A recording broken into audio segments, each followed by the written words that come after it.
Football के market में बैलन डोर को लेकर काफी ज्यादा चर्चा चल रही है। ऐसा माना जा रहा है कि लियोनेल मेसी ने अपना 8वां बैलन डोर जीत चुका है, बीटिंग हालैंड, एंड बन चुके the only player to do so. तो इसी बैलन डोर के चर्चे पर हमने सोचा कि एक वीडियो लेकर आया जाए, जहां पर आज हम बात करेंगे टॉप 10 बैलन डोर रॉबरीज के बारे में, जहां पर कुछ नाम आपने सुने होंगे, कुछ नाम आपने नहीं सुने होंगे। तो चलिए बिना कोई वक्त जाया किए, मैं हूं आपका host Atawaris Warsi, and let's dive into the video.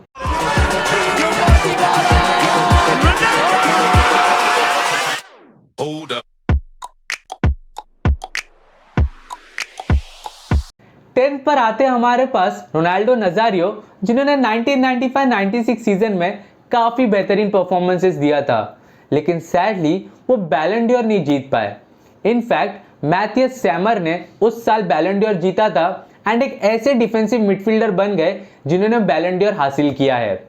अब बात करें स्टैट्स की, तो इसे एक आउटराइट रॉबरी नहीं कह सकते, क्योंकि मैथियस सैमर का जो परफॉर्मेंसेस था डॉर्टमंड के साथ, बैक टू बैक टाइटल्स जीते थे, लिबेरो के रोल में काफी बेहतरीन परफॉर्मेंसेस दिए थे, एंड जर्मनी के साथ इनफैक्ट 1996 यूएफए यूरोज में बेस्ट प्लेयर भी बने थे, यानी कि प्लेयर ऑफ द टूर्नामेंट भी बने थे, एंड ट्रॉफी भी जीते थे यूएफए यूरोज की। तो यहां पर सैमर का जीतना काफी ज्यादा इनएविटेबल हो चुका था। लेकिन अगर बात करें रोनाल्डो नजारियो की, तो 20 साल के उम्र में उन्होंने इतने अच्छे परफॉर्मेंसेस दिए थे, जहां पर पीएसवी आइंदहोवन के साथ उन्होंने लगभग हर मैच में गोल स्कोर किया था, एंड सिर्फ एक गोल नहीं, एक गोल से ज्यादा। तो एक 20 साल की उम्र के लड़के ने इतना आतंक मचाया हुआ था फुटबॉलिंग वर्ल्ड में, तो इसीलिए रोनाल्डो नजारियो भी एक कंपटीशन में थे मैथियस सैमर के साथ 1995-96 सीजन के लिए। 9th पर आते हैं हमारे पास थियरी ऑनरी एंड डेको। अब 2004 सीजन की बैलन डोर की बात कर ले, तो एंड्रिया शेवचेंको ने बैलन डोर हासिल किया था, जहां पर उनके परफॉर्मेंसेस विद एसी मिलान काफी ज्यादा बेहतरीन माने जाते हैं। उन्होंने 36 गोल्स दागे थे इन 51 अपीयरेंसेस, जहां पर 24 गोल्स लीग में आए थे। उनके परफॉर्मेंसेस आफ्टर दैट सीजन भी काफी बेहतरीन थे, जहां पर उन्होंने 11 गोल्स दागे थे इन 16 मैचेस। 2003-04 में गोल्डन बूट विनर भी बने थे सीरिया के लिए, and in fact AC Milan Syria भी जीती थी, एंड यूएफए सुपर कप में भी जीत हासिल की थी। लेकिन चैंपियंस लीग में डिपोर्टिवो के अगेंस्ट उन्होंने फेस किया था डिफीट, एंड उसी के बाद उनका लीग कप में परफॉर्मेंस उतना अच्छा नहीं रहा था। तो ये काफी ज्यादा रिफ्ट क्रिएट कर जाता है कि शेवचेंको क्या डिजर्व करते थे 2004 का बैलन डोर। तो इसके लिए चलिए बात कर लेते पहले हॉनरी के पर्सनल अचीवमेंट्स की। अब थियरी हॉनरी की पर्सनल अचीवमेंट्स की बात करें, तो उन्होंने 30 गोल स्कोर किए थे प्रीमियर लीग में 2003-2004 में, एंड वो प्रीमियर लीग में आर्सेनल को इनविंसिबल का नाम दिया गया था। अगर आप जानते होंगे तो आर्सेन वेंगर के अंडर 2003-04 में आर्सेनल का परफॉर्मेंसेस इतना शानदार था कि उन्हें द इनविंसिबल का नाम दिया गया था, and Henry was a part of it. तो यहां पर हेनरी काफी अच्छे कॉम्पिटिटर थे एंड्रिया शेवचेंको के, लेकिन एंड्रिया शेवचेंको जीत जाते हैं। एंड अगर बात करें डेको की, तो पोर्टो ने चैंपियंस लीग जीता था उस साल का 2003-04 का, तो यहां पर डेको के भी चांसेस काफी ज्यादा बढ़ जाते हैं। अक्सर मोरिनो को उसका क्रेडिट दिया जाता है कि पोर्टो ने ये जीत हासिल की थी चैंपियंस लीग में, लेकिन डेको जो प्ले मेकिंग करते थे पोर्टो के लिए, वो काफी बेहतरीन था। 8th पर आते हैं हमारे पास रियल मैड्रिड के राउल। अब बात करें 2001 बैलन डोर की, तो माइकल ओवेन ने यह बैलन डोर हासिल किया था। लेकिन अगर बात करूं माइकल ओवेन के 2001 के पर्सनल अचीवमेंट्स की, तो उन्होंने 5 टाइटल जीता था लिवरपूल के साथ, लेकिन वो ना तो यूसीएल था ना तो प्रीमियर लीग था। हाँ, उन्होंने यूएल में रोमा के अगेंस्ट काफी अच्छा परफॉर्मेंसेस दिए थे, एंड अगेंस्ट जर्मनी जब वो इंग्लैंड की तरफ से खेल रहे थे, तो उनका परफॉर्मेंस काफी बेहतरीन था। इनफैक्ट फा कप के फाइनल्स में भी उन्होंने आर्सेनल के सामने इतना अच्छा परफॉर्मेंसेस दिया है कि उसके वजह से लिवरपूल फा कप फाइनल जीती थी। तो इसी के वजह से माइकल ओवेन के चांसेस काफी ज्यादा बढ़ गए थे बैलन डोर 2001 जीतने के लिए। अब अगर उनके कॉम्पिटिटर राउल गोंजालेस की बात करूं, तो राउल कोई एक काफी अच्छे स्ट्राइकर नहीं थे, मींस उनका कंसिस्टेंसी उतना अच्छा नहीं था, लेकिन 2001 में उनके performances with that star studded Real Madrid side काफी बेहतरीन थे। उन्होंने गोल्डन बूट जीता था ला लीगा में ही नहीं, बल्कि चैंपियंस लीग में भी, and in fact Madrid champions league भी जीती थी उस टाइम पे। तो कहीं ना कहीं राउल का जीतना काफी ज्यादा मुमकिन हो जाता था। लेकिन माइकल ओवन उनके ऊपर डिजर्व कर गए। एंड इसका एक रीजन ये ऐसा कहा जाता है कि सिंस वो रियल मैड्रिड की साइड इतनी ज्यादा स्टार शेडेड थी कि जब वोट्स के टाइम आए तो लिवरपूल में सबने माइकल ओवन को ही दे दिया। मोस्टली प्लेयर्स अगर जो माइकल ओवन को चूज करते थे उन्होंने माइकल ओवन को दे दिया। लेकिन जो वोट्स रियल मैड्रिड के साइड से आ रहे थे तो किसी ने जिडेन को वोट कर दिया, किसी ने लुइस फिगो को वोट कर दिया, किसी ने राउल को कर दिया। एंड इसी की वजह से जो टोटल वोट्स का एक्यूमुलेशन हुआ तो उसमें राउल के वोट्स थोड़े कम हो गए माइकल ओवन से, एंड इसीलिए माइकल ओवन बैलन डोर जीत गए। 7 पर आते हैं हमारे पास थियरी ऑनरी फिर से एंड पाओलो माल्दीनी।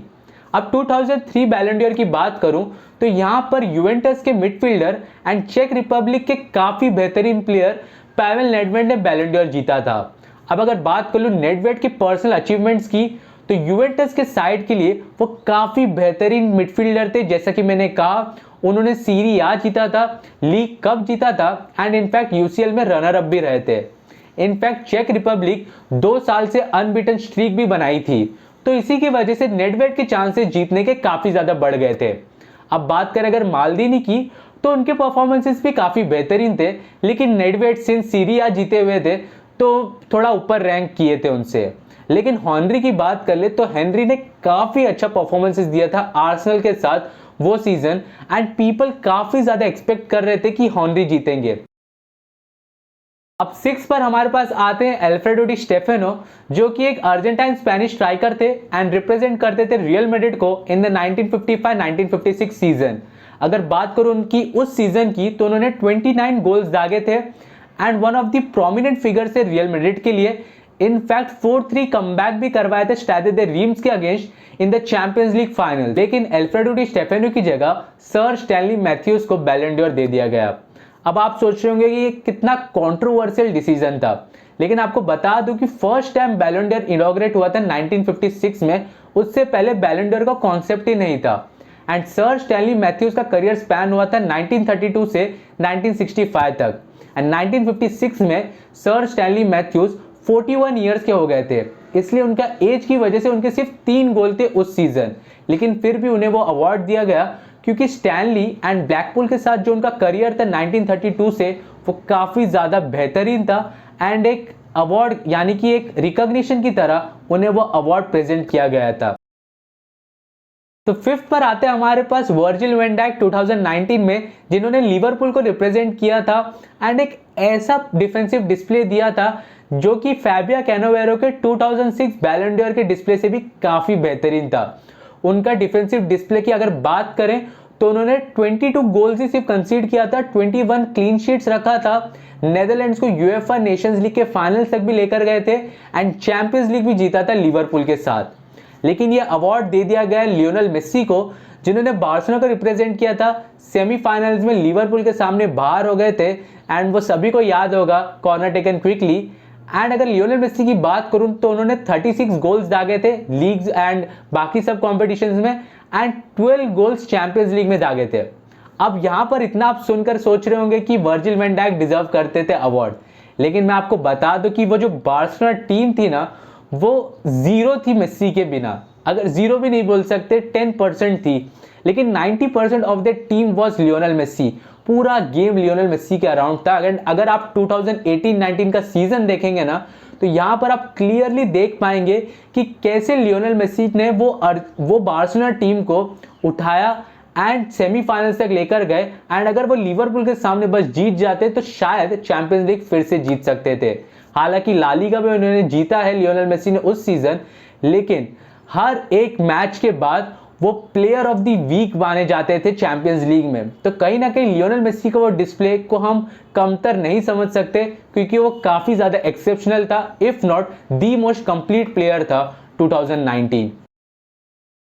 4th पर आते हैं हमारे पास क्रिस्टियानो रोनाल्डो इन 2018, जहां पर लुका मॉड्रिच को दे दिया गया था बैलन door for his exceptional display with Croatian national team, जहां पर उन्होंने फाइनल्स तक भी लेकर गए थे 2018 फीफा वर्ल्ड कप में, एंड फ्रांस के सामने अनफॉर्चुनेटली 4-2 के स्कोर लाइन से हार गए थे। लेकिन अगर बात करें क्रिस्टियानो रोनाल्डो की गोल टैली की तो उन्होंने 43 गोल्स दागे थे। एंड चैंपियंस लीग में उनका performances, that noodle hair Ronaldo, आप सभी जानते होंगे क्या परफॉर्मेंसेस देते थे day in day out Cristiano Ronaldo.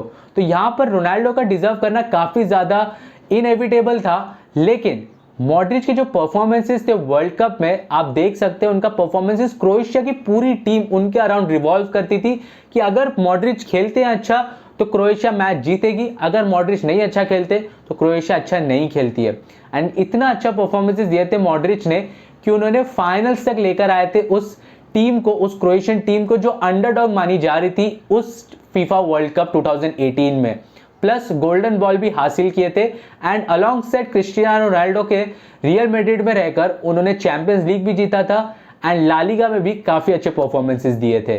तो यहां पर मॉड्रिच डिजर्व तो करते थे, लेकिन रोनाल्डो का जो परफॉर्मेंसेस था, जो डिस्प्ले था उस सीजन, वो काफी ज्यादा बेहतरीन था। थर्ड पोजीशन पे बात करूं तो वहां पर आते हैं हमारे पास वेस्ली स्नाइडर 2010 में, जिनका परफॉर्मेंसेस काफी ज्यादा एक्सेप्शनल था होल सीजन। बात करें अगर उनकी इंटर मिलान साइड की, तो उन्होंने ट्रेबल जीता था, जहां पर चैंपियंस लीग के सेमीफाइनल्स में उन्होंने बार्सिलोना को हराया था। फाइनल्स में आकर उन्होंने बायर्न म्यूनिख को डिफीट किया था एंड जीत गए थे चैंपियंस लीग।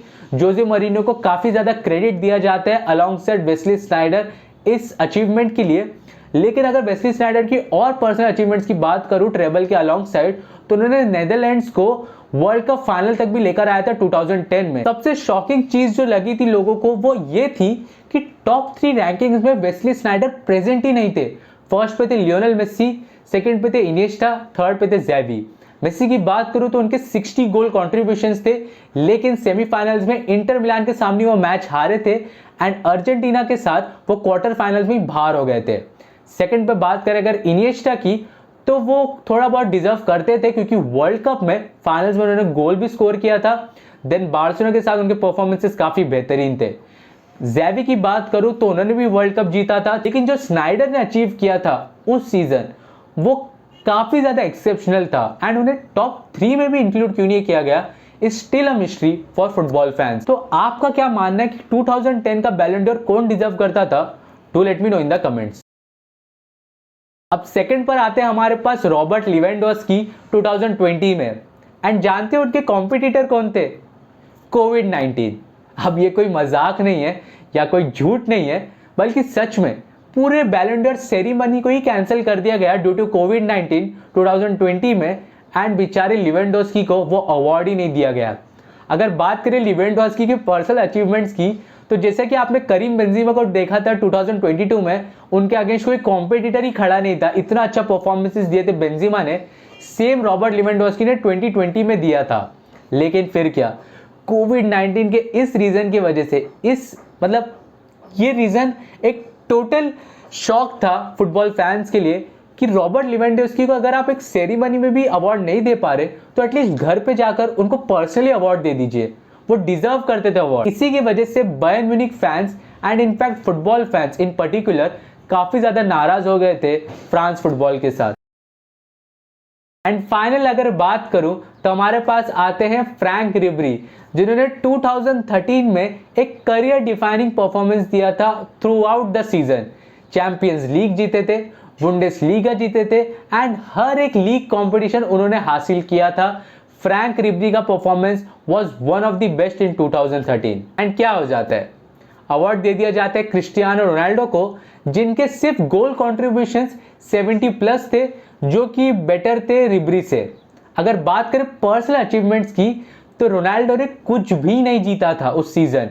वो सेमीफाइनल्स में बाहर हो गए थे चैंपियंस लीग के, रनर अप फिनिश हुए थे ला लीगा में बिहाइंड बार्सिलोना। तो किस बेसिस पे रिबेरी को हटाकर रोनाल्डो को अवार्ड दे दिया गया था? एंड अगर रिबेरी की पर्सनली बात करो ना, तो इतना बुरा लगता है कि उन्होंने बायर्न म्यूनिख के साथ हर कुछ जीता था, लेकिन उनको थर्ड पोजीशन पे खड़ा किया गया था इन बैलन डोर रैंकिंग्स। एंड सेकंड पे थे लियोनेल मेसी। मेसी 4 महीना बाहर थे इंजरी से एंड फिर भी रिबेरी के ऊपर फिनिश किए थे। एंड रिबेरी ने डायरेक्टली कॉल आउट किया था कि एक रॉबरी हुआ है उनके अगेंस्ट। तो इसी के साथ समाप्त होता है हमारा आज का वीडियो। एंड आपको कौन सी बिगेस्ट रॉबरी लगी है, do let me know in the comment section. तो अगर आपको ये वीडियो पसंद आया है, चैनल को सब्सक्राइब करना मत भूलना, hit the notification bell too, और हाँ, हमारे social media handles like Twitter and Instagram को फॉलो करना मत भूलना। तो मैं मिलता हूँ आपसे अगले वीडियो में, तब तक के लिए एंजॉय फुटबॉल।